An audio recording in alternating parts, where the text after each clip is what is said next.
And it's business news, and business editor Tolu Lokpo Ogunjobi is standing by. Tolu, what do we have in the world of business today? As usual, a lot. Federal government is trying to raise more funds, and we're telling you that's going to happen through the Debt Management Office, which has announced a subscription windows for savings bond for January 2025.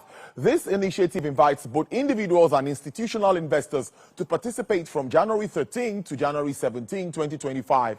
The bond offering features a 2-year savings bond maturing on January 22nd, 2027, with an interest rate of 17.235%, and a 3-year bond maturing on January 22nd, 2028, offering 18.235%. Each bond unit is priced at 1,000 naira with a minimum subscription requirement of 5,000 naira in multiples of 1,000 naira up to a maximum limit of 50 million naira. The settlement date for successful subscriptions is January 22nd, 2025, with the first quarterly coupon payment scheduled for April 22nd, 2025, followed by payments on July 22nd, October 22nd, and January 22nd annually.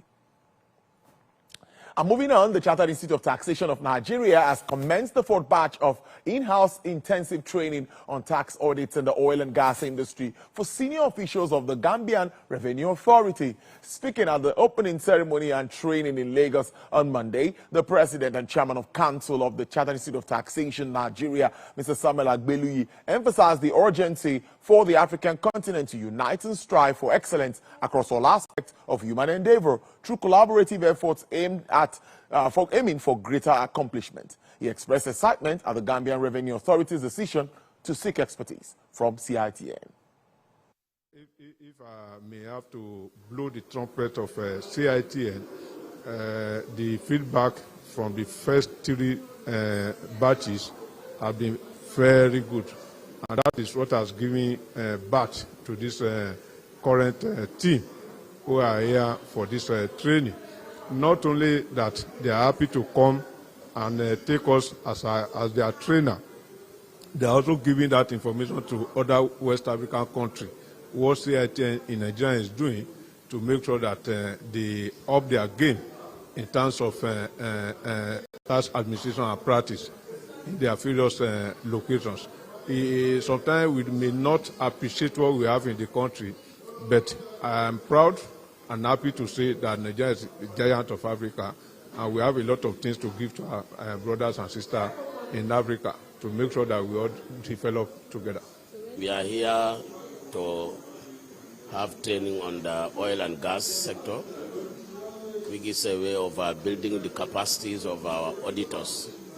Because as we all know, domestic revenue mobilization is a priority area of our government, considering the fact that donor fatigue is the order of the day. So therefore, to build the capacity of your tax officials in order to be able to audit these oil corporations to bring the needed revenue for the government is very, very important. And having this long relationship between the Gambia Revenue Authority and the Nigeria Tax Institute, we feel it deemed fit to come here and train the staff to enable them to be able to build their capacities and acquire the necessary skills for the auditing of the oil sector.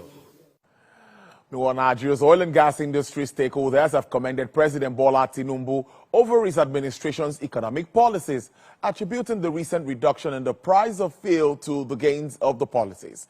The latest commendation is coming from the Southwest Zonal Chairman of the Independent Petroleum Marketers Association of Nigeria, Mr. Dele Tijani, who spoke to me earlier today on our flagship Business Nigeria program. This is a necessity.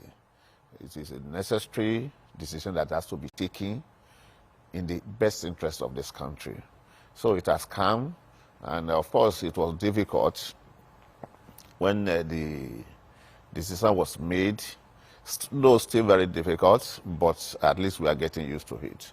And I want to let you know that there's no policy with advantage that doesn't have disadvantage too. But going by the advantages that we have realized in the industry, let me just talk about the price first.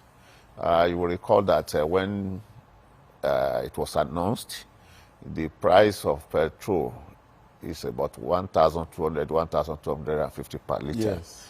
Today, I can tell you with facts that NNPC retail is selling at 925.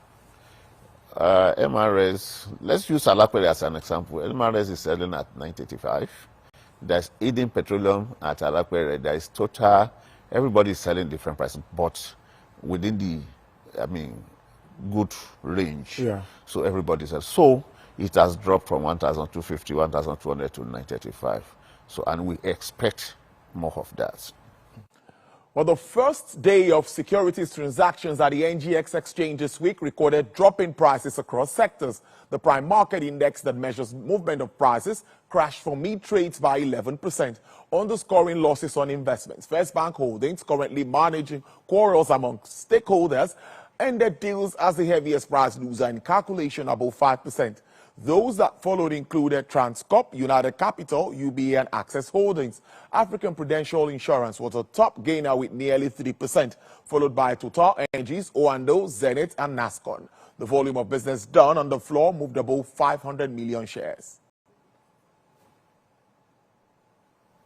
Well, stocks stayed broadly in Asia today, while the dollar hit a 14-month peak in the wake of strong payrolls report that pushed up bond yields and tested lofty equities valuation just as earnings seasons get underway.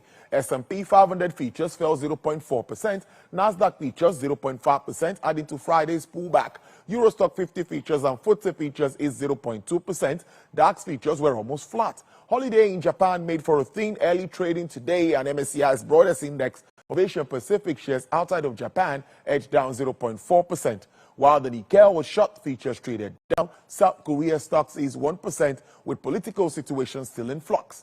Chinese blue chips were up 0.2%. Data showed exports rose a surprisingly steep 10.7%, and imports added 1%.